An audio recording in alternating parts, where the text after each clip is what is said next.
Alhamdulillah, nahmaduhu wa nasta'inuhu wa nastaghfiruh wa na'udzu billahi min shururi anfusina wa min sayyiati a'malina. Man yahdihillahu fala mudilla lahu wa man yudlilhu fala hadiya lahu. Asyhadu an la ilaha illallah wahdahu la syarika lahu wa asyhadu anna Muhammadan 'abduhu wa rasuluh. Allahumma salli wa sallim ala Muhammad wa ala alihi wa sahbihi ajma'in. Amma ba'd. Hadirin hadirat mukminin dan mukminat yang rahmati Allah Subhanahu wa taala. Apabila kita berbicara tentang kepentingan ilmu hadis, yang kita perlu tahu bahawasanya ilmu hadis ini terbahagi kepada dua bahagian. Yang pertama ialah ilmu berkaitan dengan riwayat. Bagaimana nak menentukan hadis itu sahih ataupun tidak. Dan yang kedua, ilmu berkaitan dengan fiqhul mutun. Bagaimana nak memahami matan hadis. Yang mana semata-mata ingin memahami matan hadis tidaklah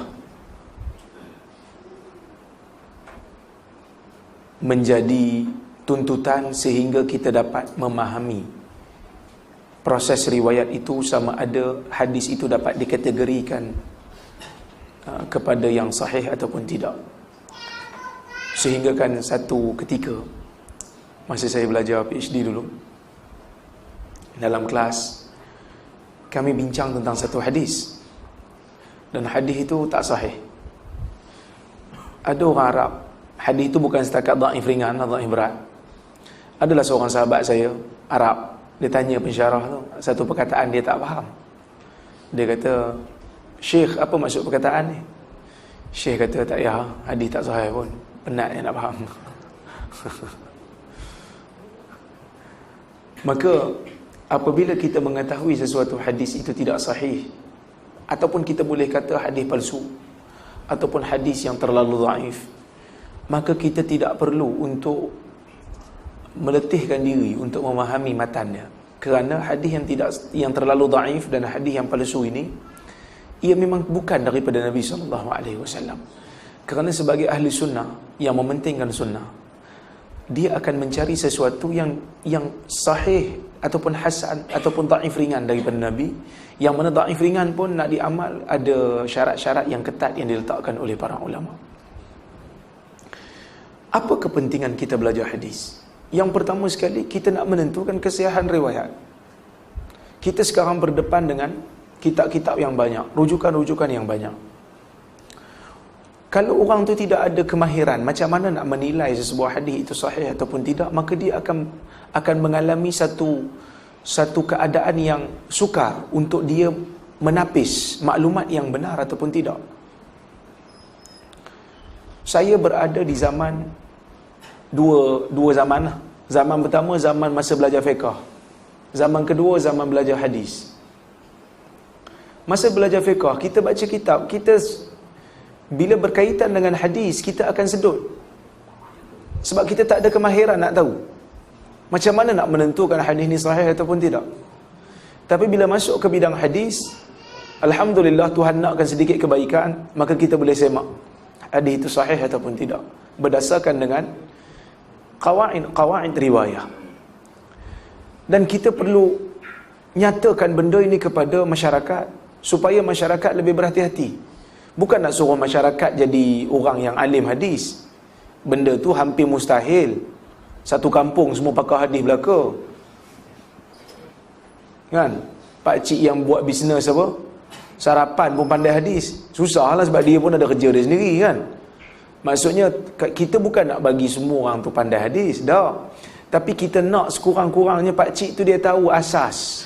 Dia tahu proses. Macam mana ulama menilai hadis sebagai sahih ataupun tidak.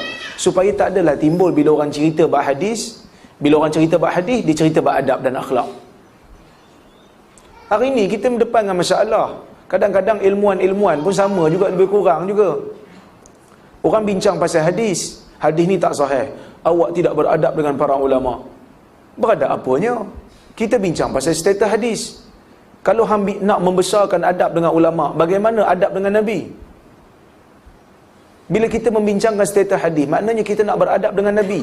Bila kita berbincang beradab dengan Nabi, tolong jangan masuk campur urusan-urusan adab dengan ulama yang lain. Kerana adab dengan ulama ni benar, ia penting. Tetapi adab dengan Nabi jauh lebih penting daripada itu. Ya, supaya bila kita bincang isu-isu hadis, isu-isu berkaitan dengan kesahihan hadis, sama ada sahih ataupun tidak, orang tak rasa benda tu sebagai kurang ajar. Orang tak rasa benda tu sebagai kurang adab. Kerana kita sedang nak menapis maklumat. Yang mana maklumat yang kita nak tapis itu, maklumat itu juga datang daripada ulama hadis. Itu yang pertama. Yang keduanya, bila hadis telah sahih ataupun hasan, maksudnya kita tahu hadis tu boleh pakai, maka barulah kita pergi kepada step yang seterusnya, fiqhul mutun, kita nak faham hadis. Yang mana nak faham hadis ini, kenalah kembali kepada pemahaman ulama-ulama fiqh. Kerana ulama fiqh lah, bidang mereka adalah bidang nak mengistinbat hukum. Jadi kita iktiraf takhasus. Kita iktiraf. Sebab itu kata Sufyan ibn Uyainah, "Lau kana al-amru biyadina la darabna bil jarid kullu man yashtaghil bil fiqh wa lam yashtaghil bil hadith wa kullu man yashtaghil bil hadith wa lam yashtaghil bil fiqh." Kalaulah kuasa ada pada tangan kami, kami akan pukul dengan pelepah tamar. Siapa yang belajar hadis tak belajar fiqh, siapa yang belajar fiqh tak belajar hadis. Kerana kedua-duanya sangat diperlukan. Ini kadang-kadang bila kita cerita bab fiqh, dia orang kata kena bagi pada yang pakar. Tapi bila masuk bidang hadis, dia tak bagi pada yang pakar, dia pun sibuk nak komen juga. Tidak mengiktiraf takhasus orang ni masalah. Bila kita tak setuju dengan dia, kurang adab. Dia tak setuju dengan orang, okey je. Beradablah sangat. Kita berdepan dengan situasi ini. Ya, itu yang seterusnya. Dan juga bila kita belajar ilmu hadis, sebenarnya ilmu hadis menjadikan kita disiplin. Menjadikan kita sangat-sangat berdisiplin. Kita tak akan sebut satu benda yang kita tak pasti betul ataupun tidak. Sama ada benda tu berkaitan dengan Nabi ataupun berkaitan dengan orang. Apa saja benda yang melibatkan agama, kita tak akan sebut melainkan kita pasti. Kalau tak, kita tak sebut. Dan juga dalam ilmu hadis dia ada satu perbahasan. Perbahasan muru'ah, perbahasan maruah, hifzul muru'ah. Yang mana ulama hadis, mereka walaupun berbicara tentang hadis, mereka tak lupa benda ni. Apa dia? Jaga maruah. Orang belajar agama kena jaga maruah. Orang nak bawa sunnah kena jaga maruah. Apa maruah? Maruah ni maksudnya menjaga penampilan, menjaga tata susila yang diterima oleh masyarakat setempat. Benda ni kadang-kadang sama-sama sahabat kita ni nak buat sunnah, kadang-kadang kita terlepas pandang benda ni. Cakap nak buat sunnah, tapi cakap menjerit-jerit pada orang, hina orang, pandang rendah pada orang. Orang tak rasa sunnah tu ada pada jiwa kita. Ustaz mengajar betul dah, tapi dia baru dapat, budak-budak baru nak up, macam tu lah. Dia baru nak up. Jadi kadang-kadang dia cakap dengan orang tua pun cakap lebih kurang je. Dia cakap dengan orang yang lebih berumur daripada dia, dia cakap tu main tengking-tengking aja. Kita menang hujah, kita kalah adab. Kita menang hujah. Mungkin kita menang hujah. Ustaz kita mengajar bagi dalil siap. Kan? Tapi kita kena ingat, bagi dalil ni bagus, tapi bukan semua orang boleh hadam. Kita suruh, kita kempen bila nak mengajar bagi dalil supaya orang tahu asal agama. Yang tu kita tak nafi. Tapi bukan semua orang boleh hadam. Makcik tu orang getah kat kampung, dia bukan faham. Makcik, benda ni tak ada dalil, makcik. Dia pun tanya dalil tu apa. Kan? Kalau dia tak nampak keindahan akhlak kita, maka pada masa itu dia akan buat penilaian terus. Tak boleh terima. Maka ilmu hadis mengajar kita, kerana ulama-ulama hadis, mana-mana riwayat yang datang daripada orang yang tercemar maruah dia, riwayat dia akan tertolak. Walaupun dia bawa riwayat hadis. Tapi oleh kerana maruah tercemar, orang tak rasa apa yang dia bawa itu berharga. Penampilan, kita kena nilai diri kita, rasa diri, rasa ruang. Kita belajar agama, patut ke tak patut datang kuliah pakai baju Iron Maiden, siap dengan kapak, tengkorak semua ada. Cuba nilai, orang boleh terima tak kalau bercakap agama dengan benda ni? Contoh hari ni, ustaz datang rambut panjang siap tocang ni, 2. Kan? Ni buat kata ni ustaz ke buat mali kan? Ilmu hadis mengajar kita untuk beradab, untuk beradab dengan masyarakat, untuk menjaga penampilan. Orang dengar kita cakap, orang yakin dengan keilmuan kita. Ini kadang-kadang orang kampung ni nilai benda tu. Satu orang datang pakai serban besar, pakai jubah cantik, biar merapu pun, tapi akhlak baik, masya-Allah, tabarakallah. Ini betul ni. Tapi bohongnya. Dia orang bukan tahu. Jadi saya nak supaya kita yang bawa sunnah ini, kita jagalah akhlak, kita jagalah penampilan. Kerana ilmu hadis mengajar begitu. Saya tak mau sebut sebab saya tahu yang belajar hadis ni semua muda-muda belaka, so dia orang fresh lagi, dia orang tahu dah belajar dah ulum hadis. Ustaz Komar mesti dah ajar kan. Cuma kita nak faedah daripada ilmu hadis untuk orang awam. Kita nak bawa, kita jangan belajar secara teori saja. Praktikalkan benda tu. Amalkan benda tu. Adab. Baca balik kitab Khatib Al-Baghdadi Al-Jami' li akhlaqir rawi tu. Baca balik kitab tu, tengok macam mana ulama hadis beradab dengan guru-guru mereka. Bagaimana mereka berkhidmat dengan guru-guru mereka. Bagaimana mereka menjaga penampilan. Imam Malik masa nak baca hadis, dia akan pastikan dia akan mandi dulu. Dia akan pastikan dia akan pakai baju yang terbaik, supaya hadis yang dia baca tu akan diyakini oleh orang lain. Hadis yang dia baca tu akan diyakini oleh orang lain. Jadi saya tak mau lama hari ni kerana saya nak buka soal jawab panjang sikit. Kan? Jadi kalau ada muslimat ada soalan boleh tulis. Yang muslimin boleh tanya terus ya. Kalau muslimin pun segan nak tanya boleh tulis juga lah. Saya pun suara dah tak ada ni. Suara dah macam apa? Dah macam menjerit-jerit bila kau nak berhenti kan. Tekak pun dah pedih ni. Ada soalan? Komen. Kita buka soal jawab lama sikit tak apa.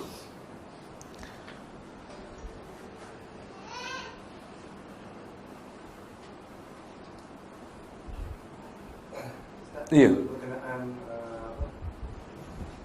hadis Imam Mahdi, ada bagi tahu bahawa hadis tentang Imam Mahdi ni hadis dhaif.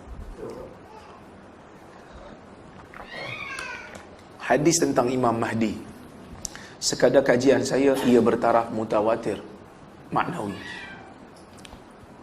Terlampau banyak riwayat berkaitan dengan Imam Mahdi ini sehingga dia bertaraf mutawatir maknawi, maka ia diterima. Cuma orang perbahaskan kenapa Bukhari dan Muslim tak keluarkan hadis-hadis Imam Mahdi. Kita kata Imam Bukhari dan Muslim, dia bukan nak kumpul semua hadis. Sesuatu hadis yang tak ada, sesuatu bab yang tak ada dalam Sahih Bukhari dan Muslim, tak bermakna ia tidak sahih. Imam Bukhari sendiri cakap kan,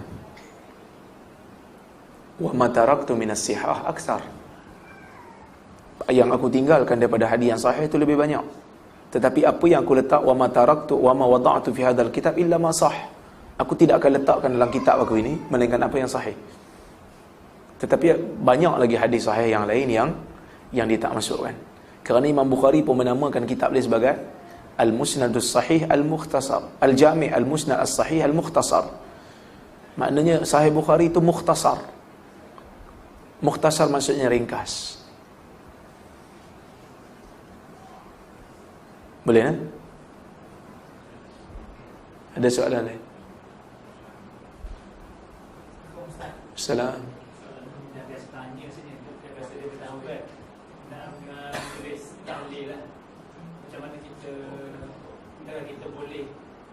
Tahu itu memang Nabi tak pernah buat lagi. Kemudian kita hadir majlis itu suka ada rasa kita berani kat tuan rumah daripada sedikit itu. Soalan kedua, macam mana berurusan dengan perubatan dalam Islam? Bolehlah kita berubah dengan cara air jampi ataupun jenis Islam semua. Okey. dia kalau dekat pantai barat ataupun tempat saya lah, Perak, bila sebut tentang majlis tahlil, maksud tahlil tu adalah kaifiat bacaan tu. Tapi bila disebut tentang yang dimaksudkan dengan tuan yang bertanya ni mungkin kenduri arwah lah kot, malam kematian tu. 4 mazhab mengatakan ia makruh. Ia makruh. Dan sebahagian ulama mengatakan ia haram. Tapi mazhab Syafi'i kata makruh lah. 4 mazhab kata makruh. Tak silap saya 4 mazhab kata makruh. Ada yang kata bid'ah makruh. Ada kata bid'ah ghairu mustahabbah. Sehingga kan ulama-ulama yang beraliran Nusantara pun seperti Syekh Daud Fatani juga mengatakan ia bid'ah yang tercela. Jadi benda ni benda yang dianggap, benda yang Islam tak suka. Kalau kita nak meraihkan tuan rumah, kita pergi bawa makanan ke rumah dia. Datang rumah dia, saya datang bawa makanan ni. Saya masak banyak, tak apa saya bagi lagi. Kita hidupkan sunnah itu. Lepas tu kita balik, datang bagi makanan. Lepas tu dia kata makan sekali, tak apa saya dah kenyang, terima kasih banyak. Paling tidak kita datanglah rumah dia untuk ucap takziah, kan? Itu cara kita nak jaga hati dia lah, supaya dia tak rasa kita boikot dia, kan? Okey, satu. Berkaitan dengan ruqyah ni memang ada dalam Islam. Nabi memang ada membaca beberapa bacaan-bacaan yang dianggap sebagai jampi lah, kan? Antara yang Nabi baca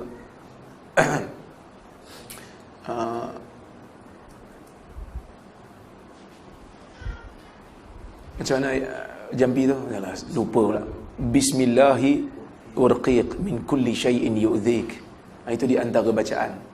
Kemudian As'alullah al-azim rabbal arshil azim ay yashfiyak. Kemudian Nabi baca Bismillahi rabbina biturbati ardina yushfa biha saqimuna biidni rabbina.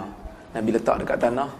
Mula-mula Nabi letak dekat apa? Dekat dalam di langit dia. Lepas tu baca Bismillahirrabbina biturbati ardina. Letak dekat tanah. Yushfa biha saqimuna biidni rabbina, sapu dekat orang yang sakit. Adalah. Tetapi ruqyah itu ruqyah yang syar'iyah. Kena pastikan ruqyah yang syar'iyah. Ruqyah yang mana dia tu dah ada sandaran daripada Quran ataupun sunnah. Cuma kadang-kadang kita ni hampir boleh kita katakan tertipu dengan orang-orang yang dia bukan buat ruqyah syariah pun. Dia baca bismillah mula-mula, lepas tu kita tak dengar dia baca apa. Jadi kena pastikan orang yang kita nak minta dia ruqyahkan kita tu betul-betul memahami ataupun betul-betul alim dalam bidang ruqyah ni. Tapi jangan minta kat saya tak pandai bab ruqyah ni, saya tak nak buat. Saya tak pandai, saya tak menumpukan benda tu. Ada orang yang betul-betul tumpukan benda tu, jadi dia pakar lah ruqyah ni. Dan ruqyah ni dibolehkan bila mana ada sakit, bila mana terkena sihir. Tapi ruqyah nak jadi pandai memang tak ada lah. Minum air jampi jadi pandai, itu memang tak ada, setakat yang saya jumpa. Cuma adalah disebut oleh para ulama' ni dia ada letakkan beberapa dalam kitab, contohnya macam Ad-Da' wa Dawa' kan, kitab yang membicarakan tentang tib nabawi, penyakit dan ubat. Tib nabawi contohnya yang berbicara tentang perubatan Nabi. Jadi perbincangan tentang perubatan Nabi ni, ada sebahagian ulama' kadang-kadang dia letakkan berdasarkan tajrubah dia, berdasarkan pengalaman dia. Dia kata, saya makan kismis, kalau saya makan kismis, saya jadi lagi ingat pada orang lain, ingat daripada biasa. So itu pengalaman dia lah. Mungkin untuk dia saja, bukan untuk kita sekali. So kita try lah makan kismis tu. Tapi bila try lagi bodoh, makanlah benda lain. Kerana mungkin pada dia sesuai, pada kita tak sesuai, kan? Manusia kan. Sebab itu saya antara orang yang tak bersetuju ni, apa, orang perempuan bersalin ni, dia kena berpantang, tak boleh makan apa langsung. Saya tak setuju. Tak tahulah, mungkin doktor setuju dengan saya, kan? Mungkin dia kumpulkan pengalaman orang lain punya alergik. Setiap orang kan beza-beza. Orang ni bila luka tak boleh makan ayam, orang ni tak sesuai makan telur, orang ni tak sesuai makan daging. Jadi dia dengar orang ni cakap, oh dia kata ayam tak boleh makan, yang ni daging tak boleh makan, yang ni ikan ni tak boleh makan. So dia kumpul semua, dia bagi kat seorang. Sedangkan allergic orang ni kan lain-lain. Ada orang tak tahan makan belacan, resdung, ada orang tahan. Ada orang tak tahan makan apa? Jeruk, batuk, bengah, ada orang boleh. So kita tak boleh nak claim semua orang sama allergic macam kita. Jadi begitu juga dengan makanan-makanan ni. Tetapi kita tak nafi ada sebahagian makanan yang Nabi sangat-sangat galakkan. Macam habbatus sauda memang ada. Macam madu. Makanan-makanan yang Nabi suruh makan tu kita kata ia makanan sunnah lah. Tapi makanan-makanan yang Nabi makan dan Nabi tak ada galak kita makan, yang ni bukanlah sunnah yang dituntut. Tetapi kalau kita buat dapatlah pahala. Kalau kita nak ikut Nabi. Ada orang perempuan tak suka makan kambing, Nabi suka makan kambing, tak boleh kata dia benci sunnah. Dia tak suka makan kambing, dia kata saya tak suka makan kambing, saya suka makan kangaroo. Tak adalah kata ni tak sunnah betul. Sunnah mana ikut ni? Sunnah Australia bukan sunnah bukan sunnah Nabawiyah. Tapi tak apa, dia suka makan kangaroo, nak macam mana?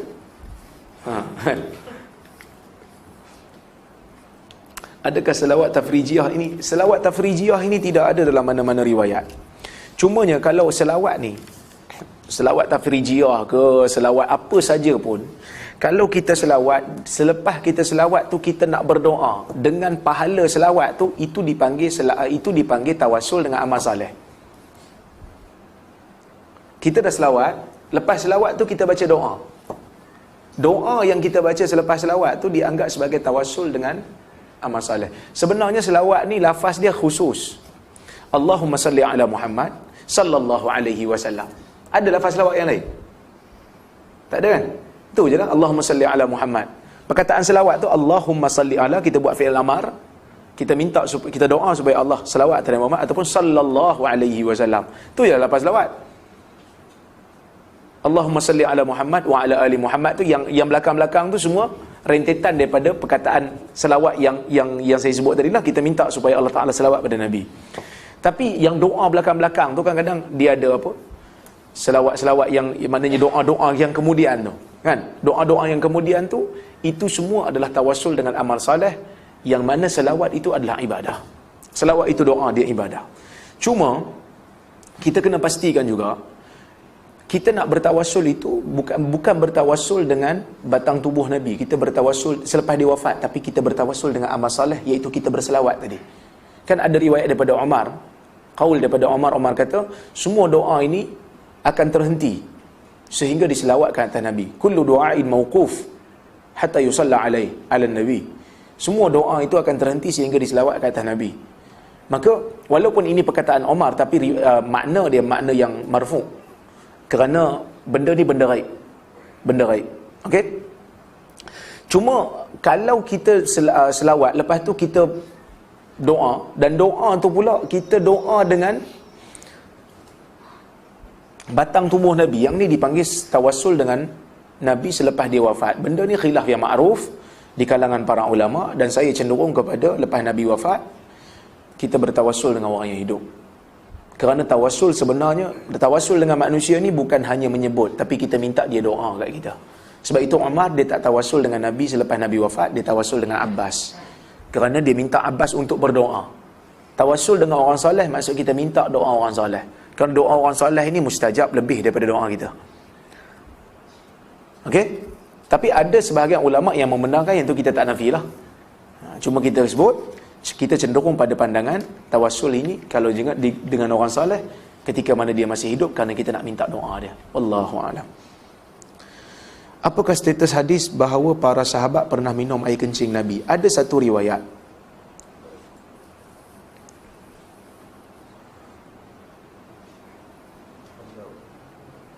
Tetapi ia tidak sahih. Ia tidak sahih.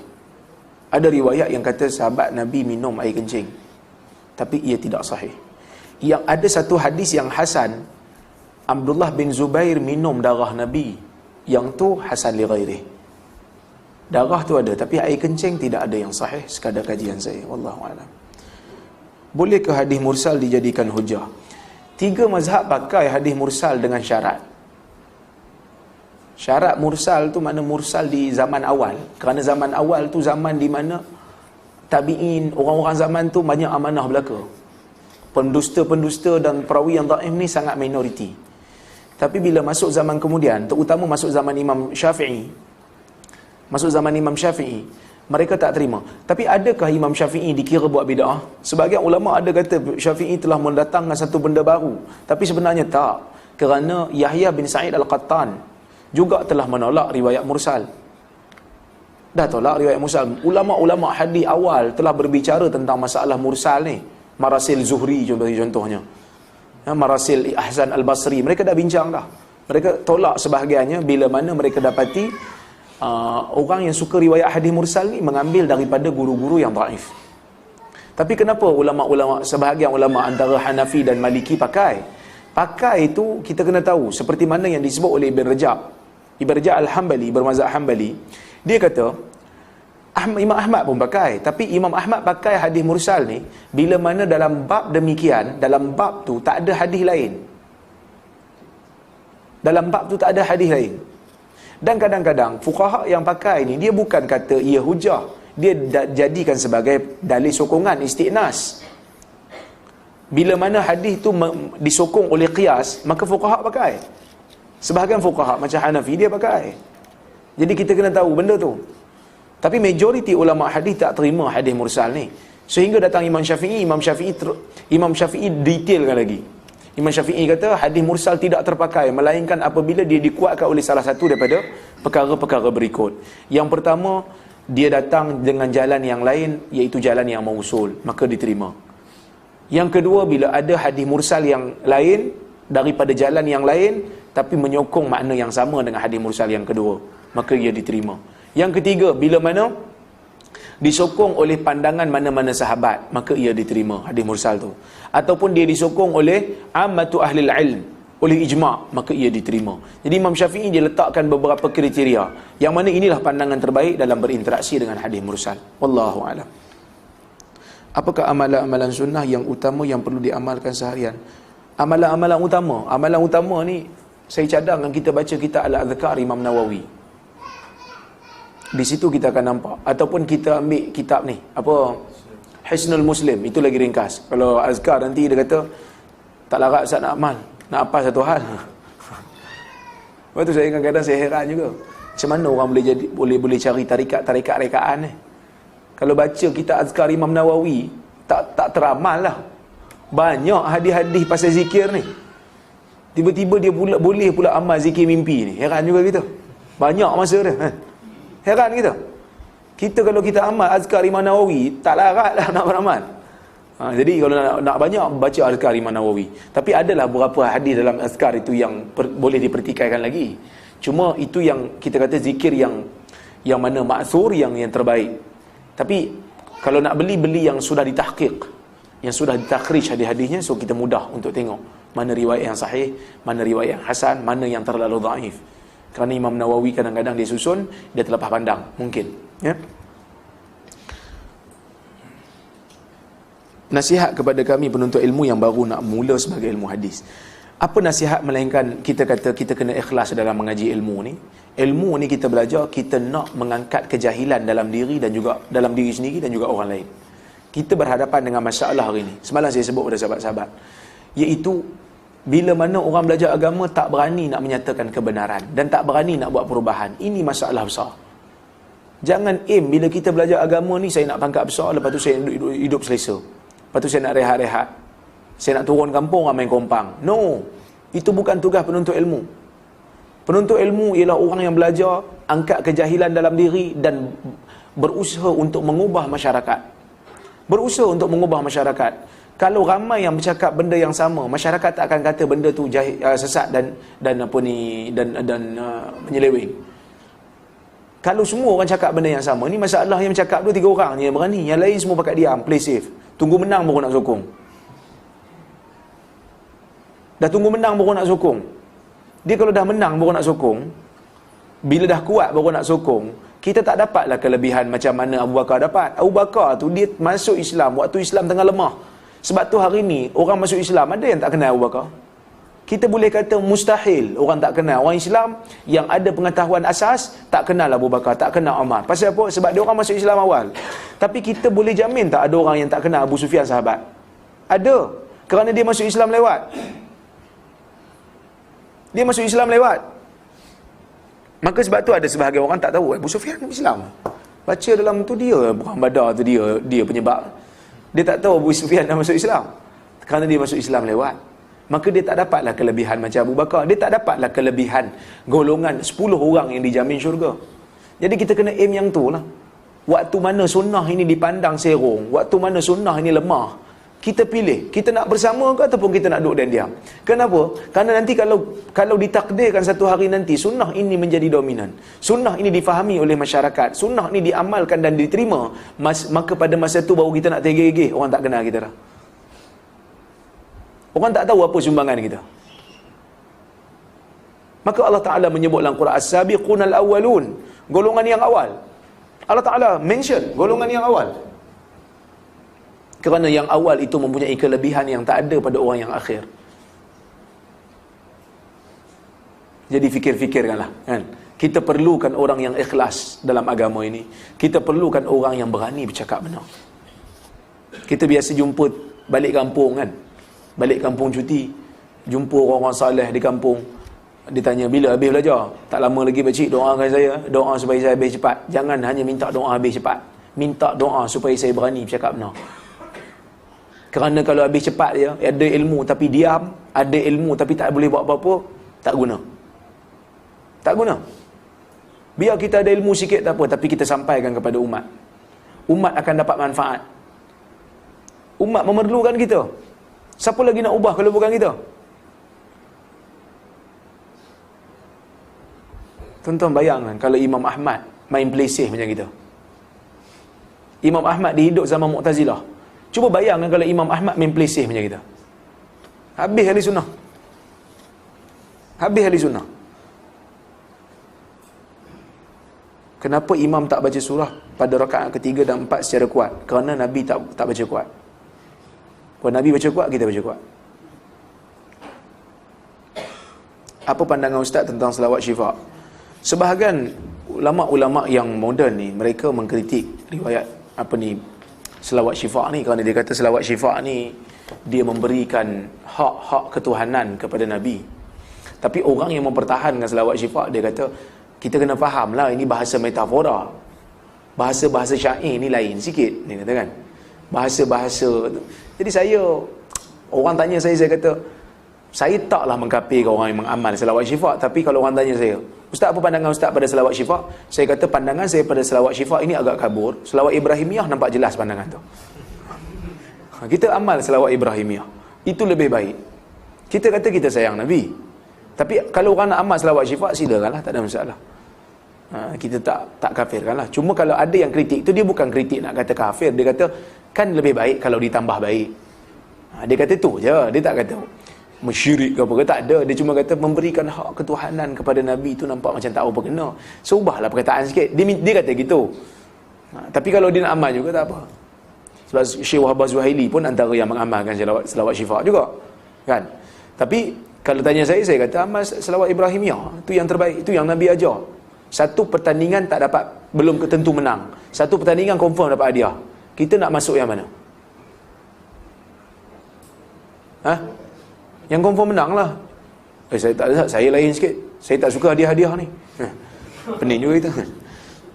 So, selawat Ibrahimiyah, selawat yang memang dah confirm pada Nabi. Kita amal yang tu. Status selawat batra atau hadis selawat yang tidak lengkap. Status hadis tu.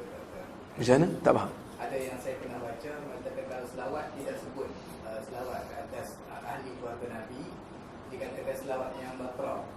Bakra? Istilah yang digunakan dalam buku. Tak tahu. Tak pernah dengar. Tak pernah dengar. Sorry. Sebab Syiah selalu dia guna hujah tu lah. Selawat ke atas keluarga Nabi ni memang disebut dalam dalil. Allahumma salli ala Muhammad wa ala ali Muhammad. Selawat Ibrahimiyah pun ada sebut tentang keluarga Nabi, kan? Selawat ke atas keluarga Nabi. Cuma kita ni tak gulu pada keluarga Nabi, ya? Kita tak gulu, kita tak melampau.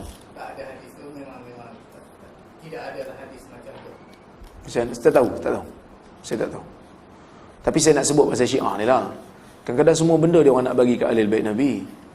Kita kena ingat juga, Ahlul Bait ni, iyalah ada kelebihan. Tapi jangan nafikan kelebihan orang lain, sahabat lain. Semua pakat nak bagi kat Ahlul Bait. Semua pakat nak bagi kat Ali. Kan?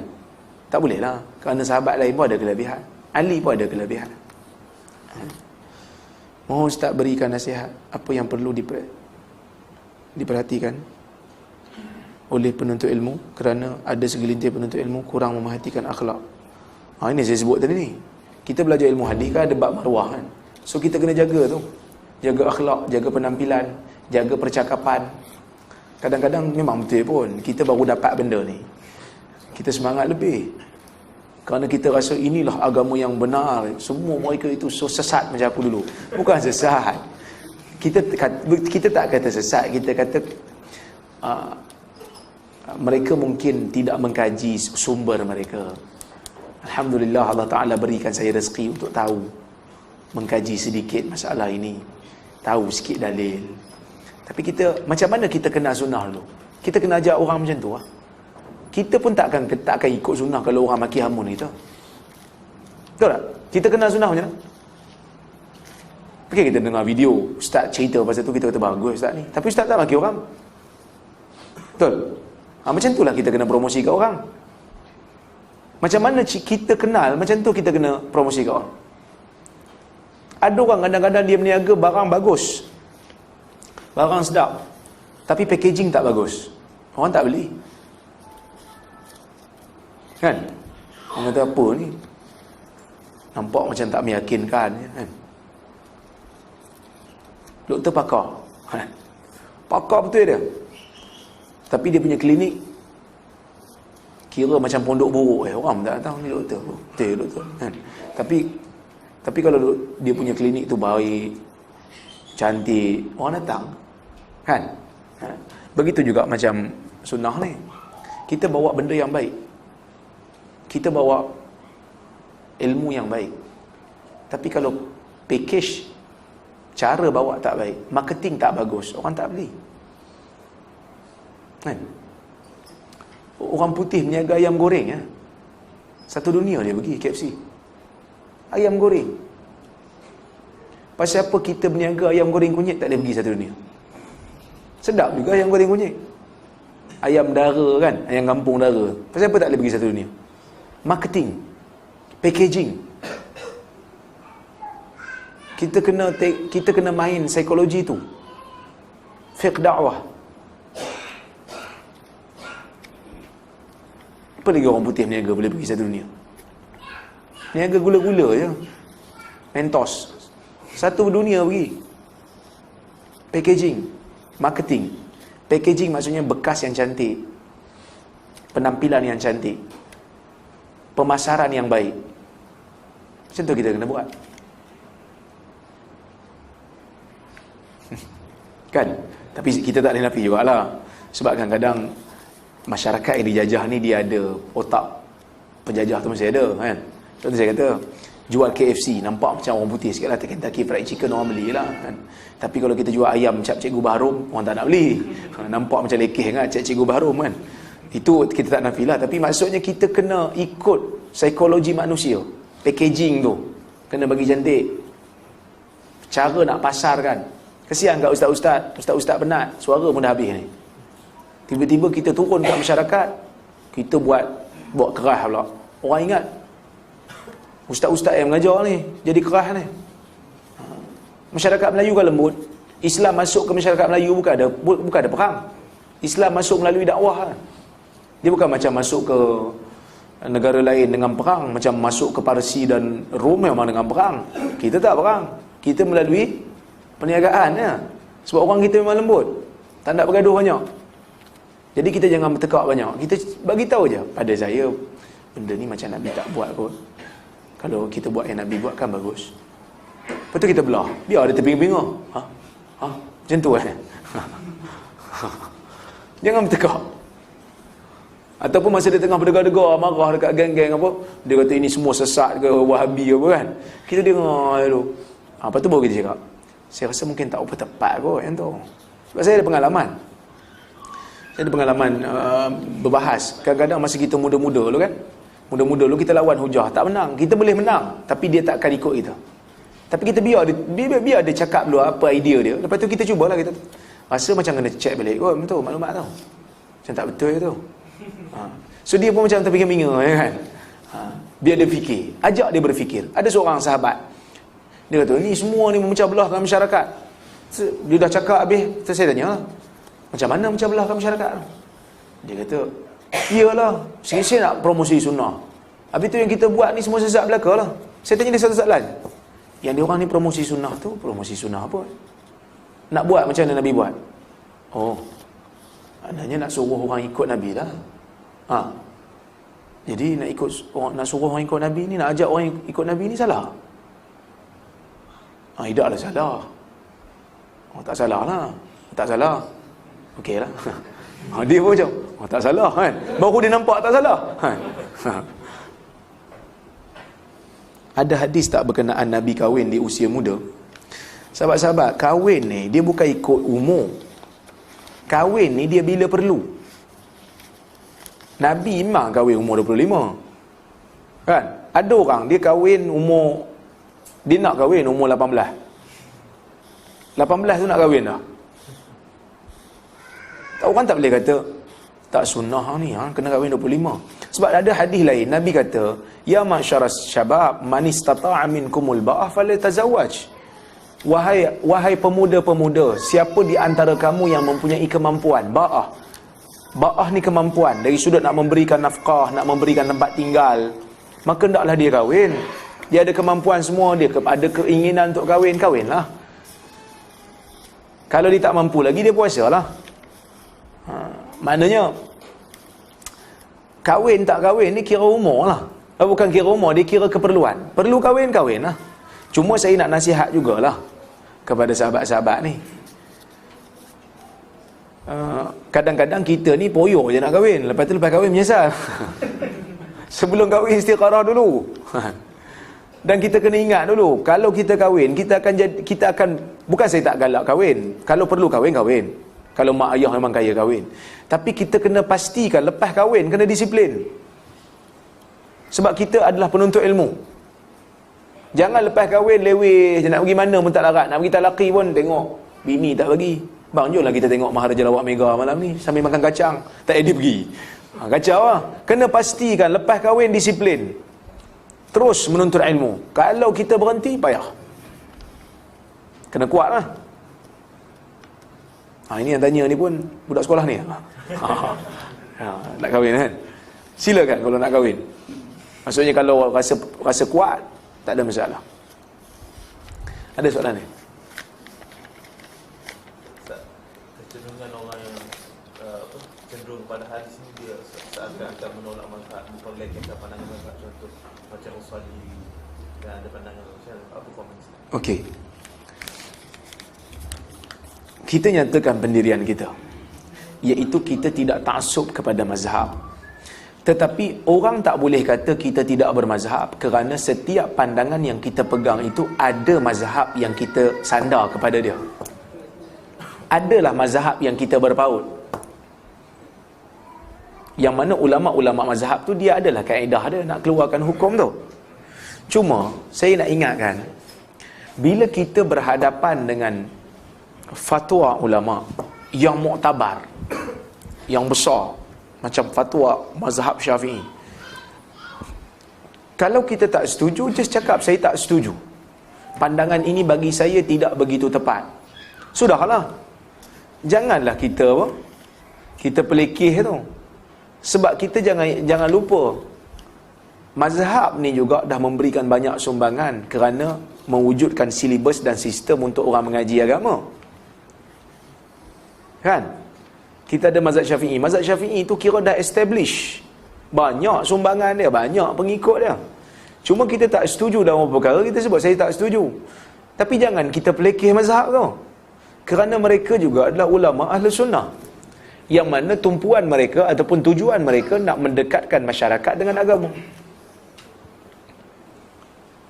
Islam tak pernah suruh kita taksub, dan Islam tak pernah suruh kita ihtikar.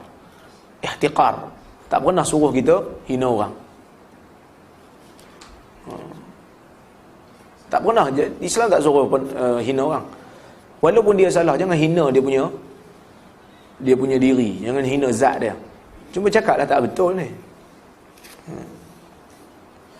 Ya. Ada satu hadis dari bapa tu, Satu Amir bin Sa'id. Nabi pergi solat 2 rakaat dekat masjid Bani Muawiyah. Lepas tu dia doa 3 benda untuk menyelamatkan umat dia dari binasa, 3 jenis benda. Satunya ditolak, yang dibinasakan antara sesama sendiri. Ya. Apakah status hadis ni? Hadis ini sabit daripada Nabi sekadar kajian saya. Memang sabit. Cuma saya ingat hasan ataupun sahih, tapi sabit daripada Nabi. Nabi minta supaya dalam Sahih Ibn Khuzaimah pun ada, dalam Sahih Muslim pun ada. Ya betul. Memang hadis itu sahih. Baru teringat. Kenapa Nabi minta 2 benda Allah Ta'ala makbul kan? Nabi minta satu lagi Tuhan tak makbul kan? Apa yang Nabi minta yang Tuhan makbul tu apa? Selamatkan diri dari itu. Banjir seperti zaman Nabi. Dari satu Kemarau. yang kemarau. Tuhan kata okey. Tapi Nabi minta satu lagi supaya jangan berpecah belah. Tuhan tak makbulkan. Pasal apa? Pasal pecah belah ni pilihan kita sendiri. Yang 2 tu turun daripada Tuhan. Kan? Yang 2 tu turun daripada Tuhan. Yang ni pilihan kita dengan izin Tuhan. Tapi maksudnya kalau kita nak pecah belah, kita lah. Kita punya sebab. Dan kadang-kadang bila kita hidup di satu tempat, yang mana satu tempat tu tak mengamalkan langsung Islam, pada masa tu kita terpaksa berpecah daripada dia. Betul? Sebab itu Tuhan sebut dalam Quran, Tuhan kata jangan berpecah belah, tapi bukan jangan berpecah belah secara mutlak. Tuhan kata, Tuhan suruh bersatu padu, tapi bersatu padu memegang tali Allah. Wa'tasimu bihablillah jami'a wala tafarraqu. Maksud dia, kalau kamu nak bersatu padu, kamu bersatu padu di atas tali Allah. Ada orang bersatu padu tapi di atas kufur, tak bagus. Maka Allah Ta'ala sebut juga, wa ma tafarraqal ladzina utul kitab. Tidak berpecah ahli kitab tu sehingga datang kepada mereka keterangan. Maksudnya, dalam bila hidayah sampai pun akan pecah juga. Tapi pecah tu bukan pecah yang dilarang. Sebab pecah tu ialah pecahkan diri daripada benda yang kufur. Ia adalah sesuatu yang dituntut. Ya? Baik. Assalamualaikum. Betul ke sirah menyatakan Aisyah berkahwin umur 9 tahun dan Khadijah berumur 40 tahun? Khadijah berumur 40 tahun ni riwayat Waqidi. Riwayat Waqidi. Ada satu lagi riwayat daripada Muhammad ibn Ishaq kata 25. Waqidi dengan Ibn Ishaq kuat lagi. Dari sudut ingatan dia, Ibn Ishaq kuat lagi. Maka saya cenderung untuk kata Khadijah kahwin dengan Nabi umur dia 25. Bukan 40. Kerana riwayat Ibn Ishaq lebih kuat dan yang kedua lebih logik. Sebab Nabi kahwin dengan Khadijah, Nabi ada anak 6 orang. Kan? 6 orang kan? Yang mana orang umur 40 tahun ni biasanya susah nak produktif sikit. So orang 25 tu nampak macam okey lah. Steady lah kan? Tapi benda ni jangan takut. Sekali bila saya sebut ni kata, kita pegang lama dah Ustaz 40. Apa? Dia tak ada kaitan dengan hukum pun. Apa ni, maklumat sejarah ya. Ada orang bila dia pegang Khadijah umur 25, maka akidahnya terganggu. Ada yang percaya tu sesat tu. Kenapa? Dia percaya Khadijah umur 25. Tak ada kena-mengena dengan akidah, cuma maklumat sejarah ha. Aisyah kahwin dengan Nabi umur berapa tahun? Ada yang kata, ada riwayat yang sahih dalam Bukhari juga mengatakan Aisyah kahwin dengan Nabi umur 7 tahun, bersama dengan Nabi umur 9 tahun. Riwayat ni cuba dikritik oleh Syekh Al-Kandahlawi. yang barulah, dan dia menyatakan dengan bukti-bukti dia lah, mengatakan sebenarnya bukan 8, bukan 7, 17. Belah-belah lah. Kerana dia kata Hisham bin Urwah ni ada problem. Kerana Hisham ni seorang perawi hadis sahih, tapi bila dia pindah ke Iraq, dia ingatan dia tak apa kuat. Maka masa tu dia baca hadis. Banyak anak murid yang riwayat daripada dia berkaitan dengan umur Aisyah ni, banyak yang daripada Iraq, menunjukkan dia tu dah nyanyuk dah masa tu. Jadi dia nyatakan bukti-bukti yang lain lah. Tapi saya ingat, kalaulah Hisham seorang je yang riwayat, kira clear lah, bolehlah terima. Tapi bukan Hisham seorang je riwayat, Aswad juga riwayat daripada Aisyah. Jadi ada riwayat lain yang bukan daripada Hisham, menunjukkan Aisyah kahwin umur 7 tahun.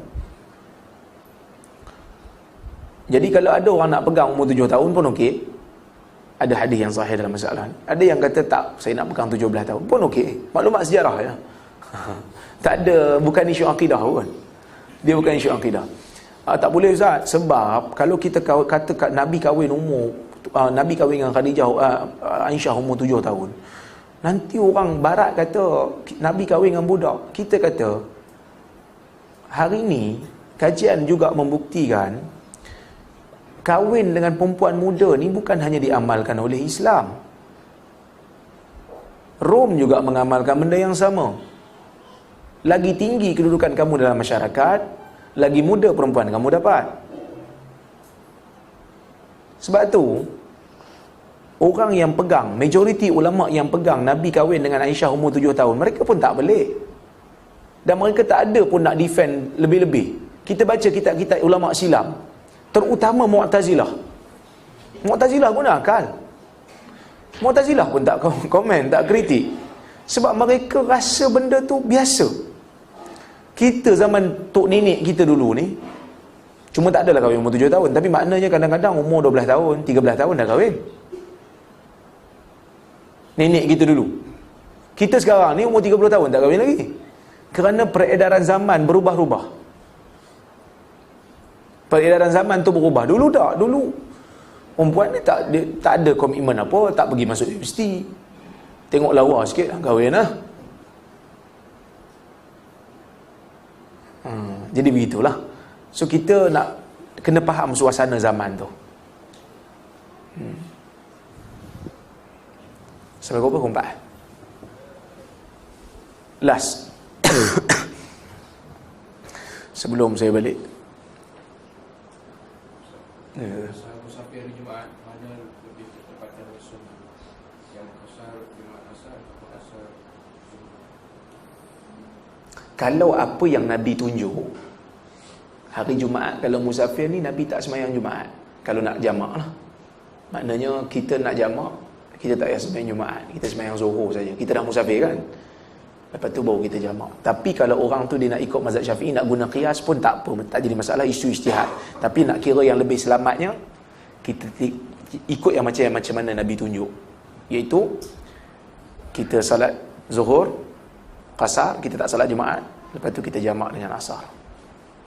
Dalam kes tu elok takdir tu Tak ada masalah, dua-dua boleh. Tapi jamak dengan tak jamak ni sebenarnya lebih utama tak jamak.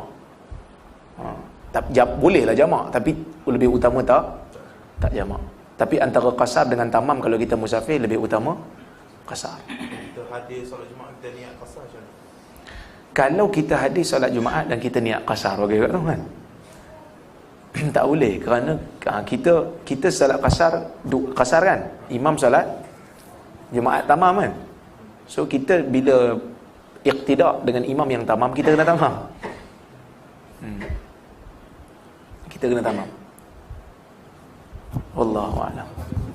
sembahyang biasa, musafir dia sembahyang tamam 4 rakaat, nanti dia join tu sebagai masbuk rakaat 2 tu ya. Yang mana yang kita sembahyang 2 rakaat lah. Kalau imam tamam. Kalau imam tamam, dia join rakaat masa kalau imam tamam, kita tamam. Kita tamam. Walaupun kita masbuk, kita tamam. Boleh? Wallahu a'lam. bis-shawab. Terima kasih banyak. Ada seorang lagi muslimat? Ha? Salam. Ha?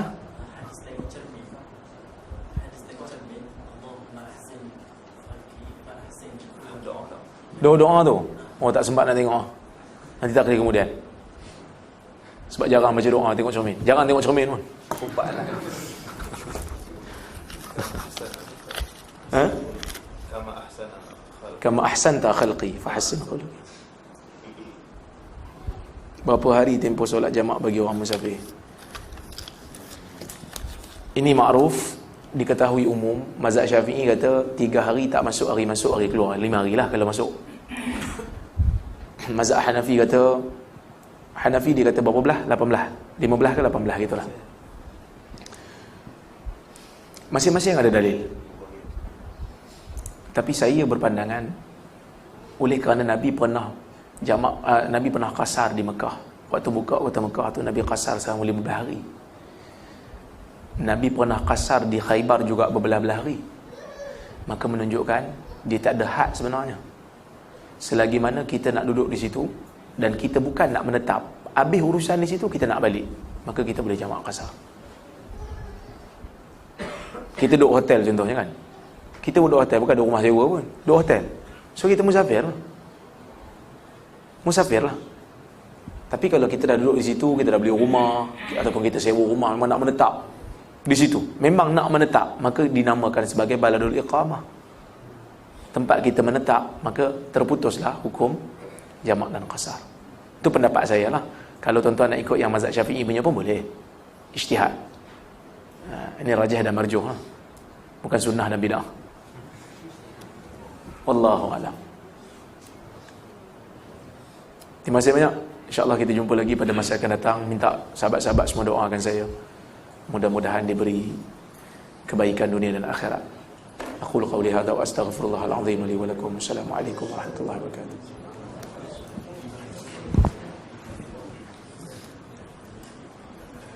Terima kasih.